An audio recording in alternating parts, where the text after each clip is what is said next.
ایاک نعبد و ایاک نستعین۔ میرے پاکستانیوں، آج کل ایک پوری میڈیا کے اندر چلا ہوا ہے کہ جی شاہ محمود قریشی مجھے ملنے آئے اور وہ کوئی پروپوزل لے کے آئے ہیں -1 کی، کہ عمران خان علیحدہ ہو جائے تھوڑی دیر کے لیے اور پارٹی آگے بڑھ جائے۔ تو میں آپ سب کے لیے پہلے تو شاہ محمود کوئی اس طرح کی پروپوزل نہیں لے کے آئے،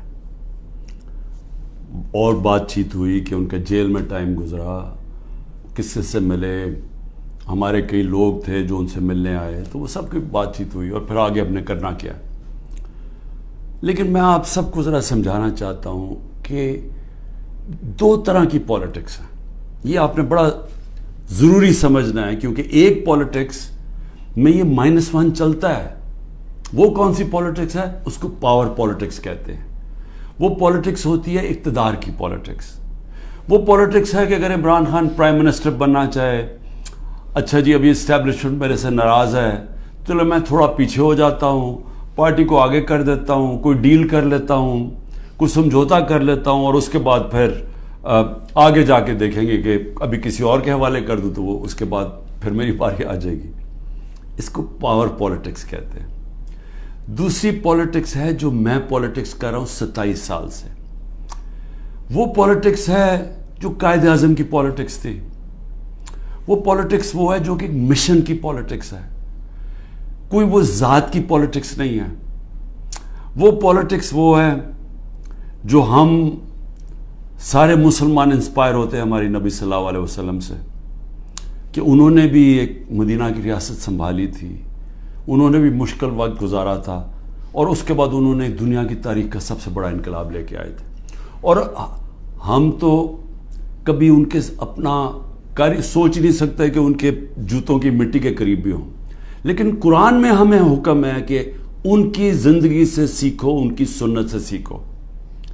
وہ پالیٹکس بڑے مقصد کی ہے، وہ اپنی ذات سے ہٹ کے ہے، کہ میرے نبی صلی اللہ علیہ وسلم جب سارا عرب ان کے نیچے آ گیا تھا تو انہوں نے اپنا رہن سہن نہیں بدلا، وہ جدھر تھے ادھر ہی رہے، مقصد بڑا تھا۔ تو ہم تو ان سے انسپائر ہوئے ہیں۔ میں تو نہ پالیٹکس میں آتا ہی نہ کبھی، تو میں نے جو انصاف کی تحریک شروع کی تھی، یہ مدینہ، اور کہا تھا کہ اسلامی فلاحی ریاست ہمارا مقصد ہے، ہم مدینہ کی ریاست سے انسپائر ہوئے تھے، ہم ان کی سنت سے انسپائر ہوئے تھے کہ جو وہ انقلاب لے کے آئے تھے۔ اور وہ جو انصاف ہے، یہ بار بار پلیز میری بات سن لیں، انصاف، سارے اللہ کے پیغمبر اس دنیا میں انصاف کی بات کرنے آئے تھے۔ انصاف کیوں اتنی اہمیت رکھتا ہے؟ کیونکہ انسانوں کو انصاف آزاد کرتا ہے۔ فرعون کیوں قرآن میں برا سمجھا جاتا ہے؟ انسانوں کو غلام بنایا تھا اس نے ظلم کر کے۔ کیوں نبی صلی اللہ علیہ وسلم دنیا کا انقلاب لے کے اور چھوٹے سے انسانوں کو بڑے انسان بنا دیا؟ کیونکہ انصاف سے آزاد کر دیا۔ لا الہ الا اللہ نے لوگوں کو آزاد کر دیا۔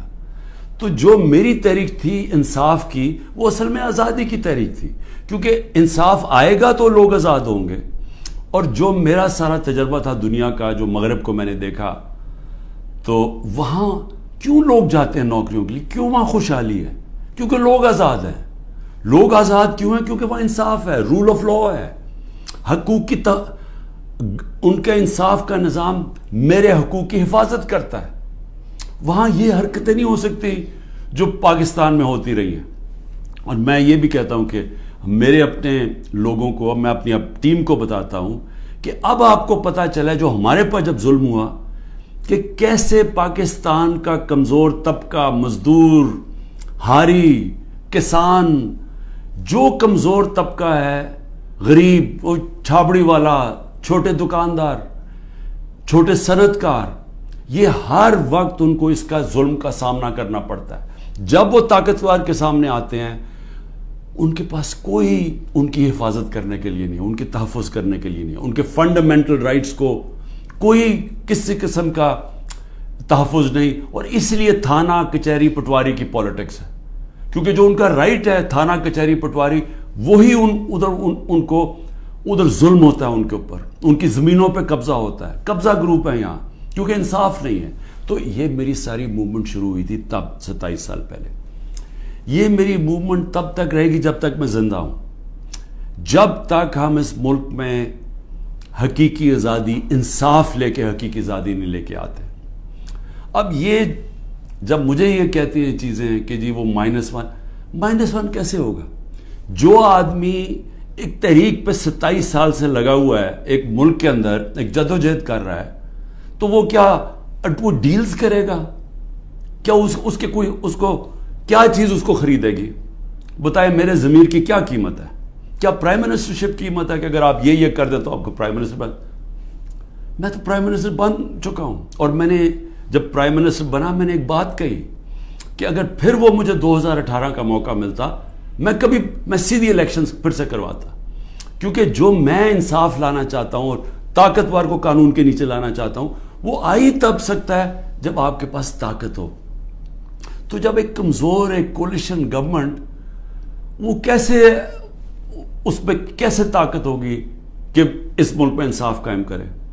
تو میں نے اس لیے بار بار میں نے کہا, میرے سے جب لوگوں نے پوچھا کہ آپ نے کیا غلطی کی, میں نے کہا میں نے غلطی یہ کی کہ مجھے شروع میں الیکشن کروا دینے چاہیے تھے, اور کمزور گورنمنٹ سے میں وہ اصلاحات جو لانا چاہتا تھا وہ نہیں لا سکتا تھا.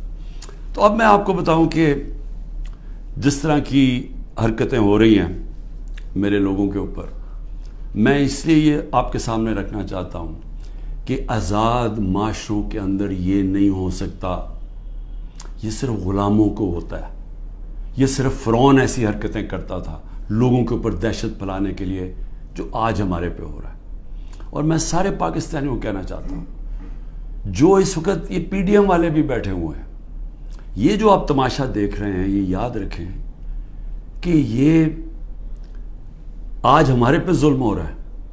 یہ ظلم آپ کے اوپر بھی ہوگا جب ایک ملک کے سارے انصاف کے اداروں کو, جب ان کو استعمال کیا جاتا ہے, حکومتی اداروں کو استعمال کیا جاتا ہے ایک پارٹی کو ختم کرنے کے لیے اور ان کے لوگوں کے اوپر دہشت پھیلانے کے لیے. تو یہ سسٹم پھر جاتا نہیں ہے. کوئی بھی سنبھال کے یہ سسٹم سب اگر آج ہمارے حقوق نہیں, اگر ہمارے فنڈامنٹل رائٹس نہیں ہیں, تو یہ اب کل آپ کے بھی نہیں ہوں گے. فنڈامنٹل رائٹس تو ایک قوم کے حفاظت ہوتے ہیں نا, ان کو ہیومن رائٹس کہتے ہیں. یہ ہیومن رائٹس سارے ملک کے ہوتے ہیں. یہ نہیں ہوتا کہ ایک طبقے کے آپ ہیومن رائٹس لے لیں اور وہ طبقہ کیا ہے, ملک کی سب سے بڑی جماعت جس کا سب سے بڑا ووٹ بینک ہے. اگر آپ اس کے ہیومن رائٹس آج وائلیٹ کر رہے ہیں تو اس کا مطلب ہیومن رائٹس نہیں ہے, کیونکہ ہیومن رائٹس کو تو ایک ملک کی عدلیہ اس کی حفاظت کرتی ہے. تو ہماری عدلیہ کے تو کچھ سنتا ہی نہیں ہے. ہماری عدلیہ نے تو سپریم کورٹ کہتا ہے الیکشنز ہوں گے 14 مئی کو آئین کے مطابق, گورنمنٹ پرواہی نہیں کرتی. تو گورنمنٹ آگے کیوں الیکشن؟ یعنی یہ تو اس کا مطلب کہ اس وقت طاقت کی حکمرانی آ گئی, کیونکہ جب آپ آئین سے باہر نکل گئے تو قانون سے باہر نکل گئے, اس کے مطلب جو طاقتور چاہے وہ کرے گا. تو یہ سارے ملک کو افیکٹ کرے گا. یہ تباہی سارے ملک پہ آ رہی ہے. تو ہمارے لوگوں کو جو مجھے صرف افسوس یہ ہے کہ کوئی فرق نہیں کیا جا رہا. جو تحریک انصاف کا ہے اور جو وہ کھڑا ہو کے کہنے کے لیے تیار نہیں ہے لیڈرشپ میں سے کہ میں پارٹی چھوڑ رہا ہوں, اس کے اوپر ہر قسم کا ظلم ہو رہا ہے. ان کی بزنسز بند کر رہے ہیں, ان کے فیملیز تک پہنچ گئے ہیں, ان کے بچوں تک پہنچ گئے ہیں. ہر قسم کی بلیک میل, رات کو گھس جاتے ہیں گھروں میں, گھر تباہ کر کے رکھ دیتے ہیں, لوٹ لیتے ہیں گھروں کو ڈاکہ مارا جاتا ہے, جو ملتا ہے اس کو پکڑ کے لے جاتے ہیں. اگر وہ سارے تو چھپے ہوئے ہیں, ان کے رشتہ داروں کو پکڑ کے لے جاتے ہیں. یہ تو بدترین دنیا کی ڈکٹیٹرشپس میں, یعنی وہ نظام جن کی دنیا مثال دیتی ہے, ہٹلر کا جرمنی, سٹالن کا رشیا, سوویت یونین, یہ ان خوفناک ظلم کے نظاموں میں اس طرح کی چیزیں ہوتی تھی جو آج ہمارے اوپر ہو رہی ہیں. میرے پاس عالیہ حمزہ کی بیٹیاں آئیں, میں نے کل ان کو ملا, 3 بیٹیوں کو. 1 مہینے سے اس کو بند کیا ہوا عالیہ حمزہ. کیا اس کا قصور ہے؟ اس کا والد وہ میرے پاس آئے, انہوں نے بتایا کیسے گھر میں گھس کے انہوں نے ساری چیزیں توڑ دی, ان کی ٹی وی توڑ دیے, 2 آدمی انہوں نے لاٹھیاں پکڑی ہوئی تھی, جو چیز آئے توڑ کے چلے گئے, جو چیز 2-3 اچھی چیزیں پسند آئیں اٹھا کے لے گئے. تو یہ کون سے ملک میں ہوتا ہے؟ یہ غلام ملکوں میں لوگوں کو غلام بنانے کے لیے یہ ہو رہا ہے. یہ آزاد قوموں میں نہیں ہوتا. اور یہ جس طرف ہم جا رہے ہیں، یہ جو ظلم کر رہے ہیں، صرف اور صرف خوف پلا کے سمجھ رہے ہیں کہ یہ پارٹی ٹوٹ جائے گی، اور کئی لوگ چلے بھی گئے ہیں. لیکن کیا اب میرے سے پوچھیں کہ کیا مجھے اس سے کوئی فرق پڑ رہا ہے؟ 150 سے اوپر کیسز کر دیے، قتل کا کیس آخری کر دیا میرے اوپر. مجھے 19 بیلیں لیے میں نے ایک دن میں، یہ دنیا کا ریکارڈ ہے. اس کے بعد 4 گھنٹے نیب میں بیٹھا ہوں. 4 گھنٹے نیب نے میرے سے وہ جو سوال پوچھے، میں چیلنج کرتا ہوں کہ کسی عدالت کے اندر کبھی بھی یہ کیس کی کوئی اہمیت ہو جائے. کوئی کیس ہی نہیں ہے، کیبنٹ کا فیصلہ ہے، ساری کیبنٹ نے فیصلہ کیا. اب یہ دکھانا تھا کہ مجھے اس سے کوئی ذاتی فائدہ ہوا. کیا القاعدہ جو پہلا بن چکی تھی، شروع ہو گئی تھی یونیورسٹی، کیا وہ ایک ٹرسٹ ہے؟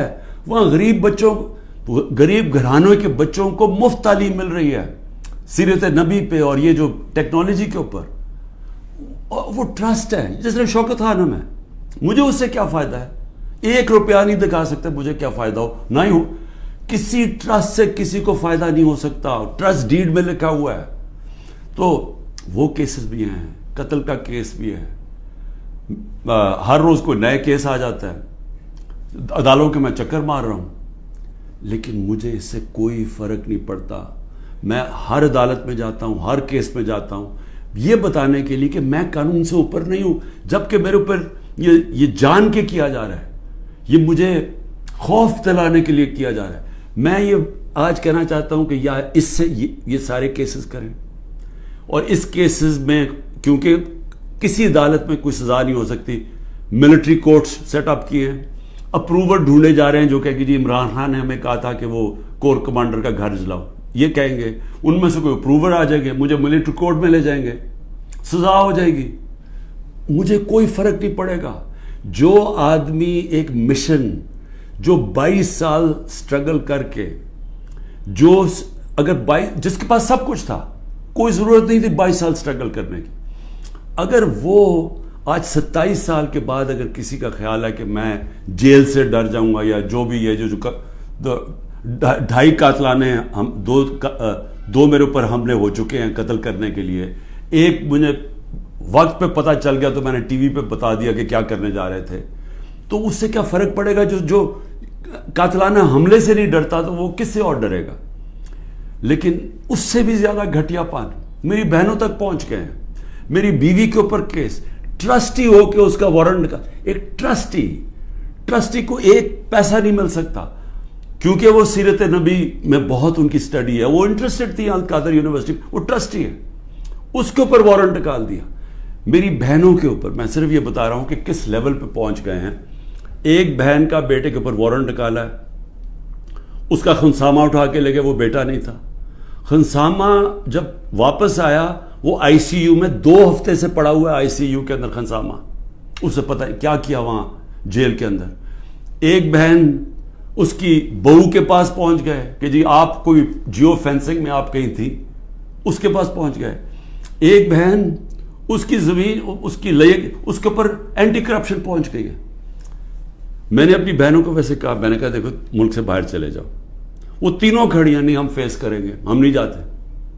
مجھے کئی دفعہ جی عمران خان آپ ملک سے باہر، میں کیوں ملک سے باہر جاؤں گا؟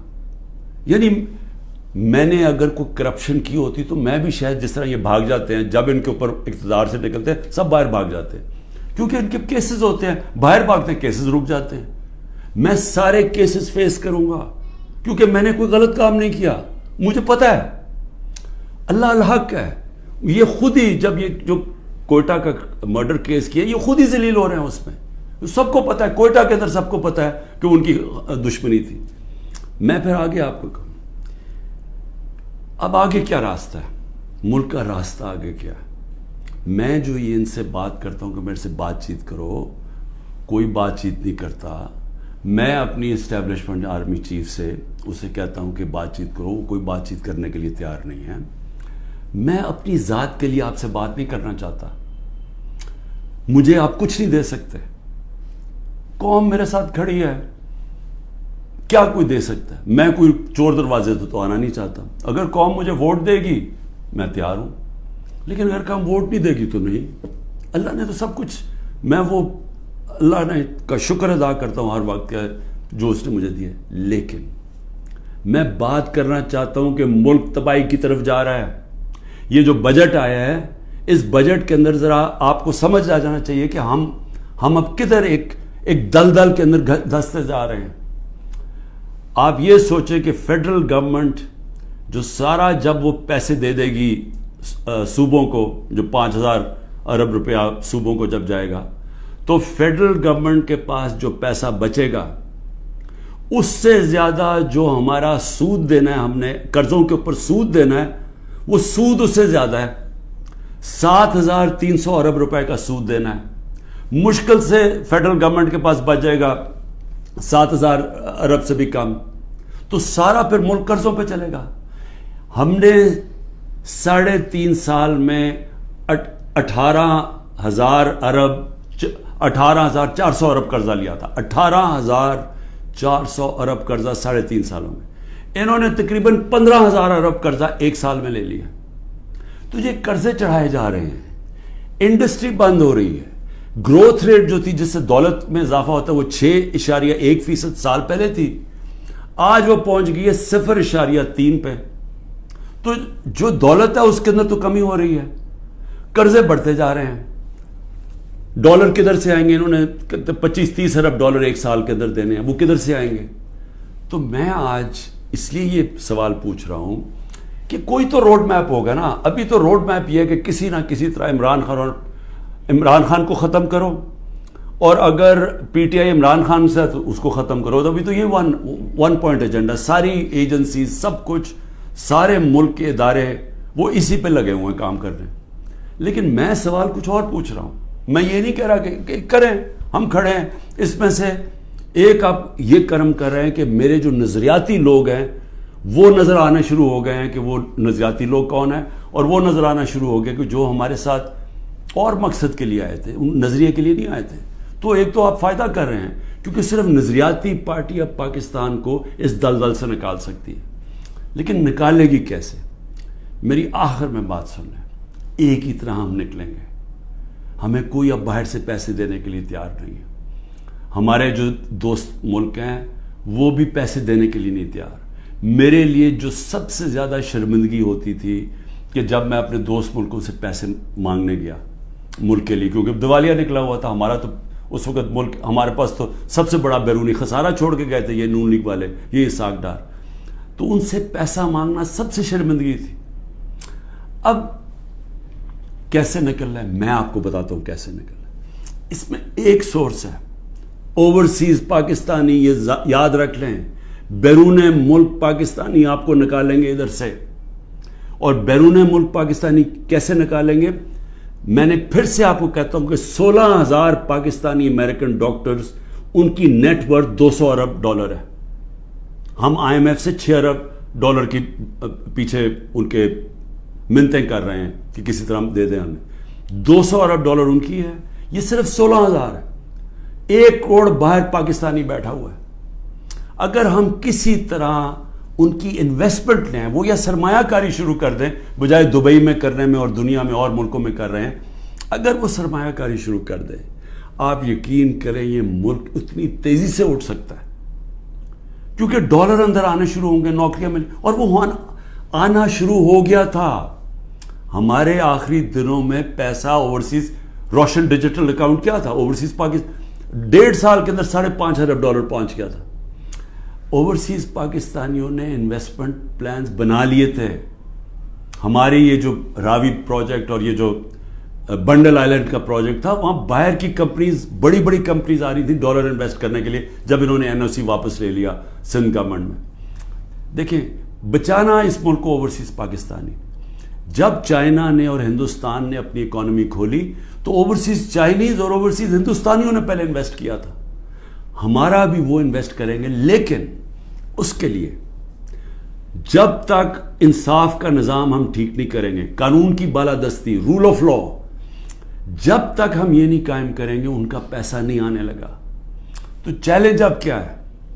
رول آف لا ہم نے ختم کر کے رکھ دیا. پہلے 140 ملکوں میں سے پاکستان 129 تھا رول آف لا میں. اب جو یہ انہوں نے کریک ڈاؤن کیا, اب تو یہ بالکل ہی نیچے گر گیا ہے. اب تو وہ بنانا ریپبلک بن گیا ہے. تو جب رول آف لا ہی نہیں ہے, انویسٹمنٹ کیسے آئے گی؟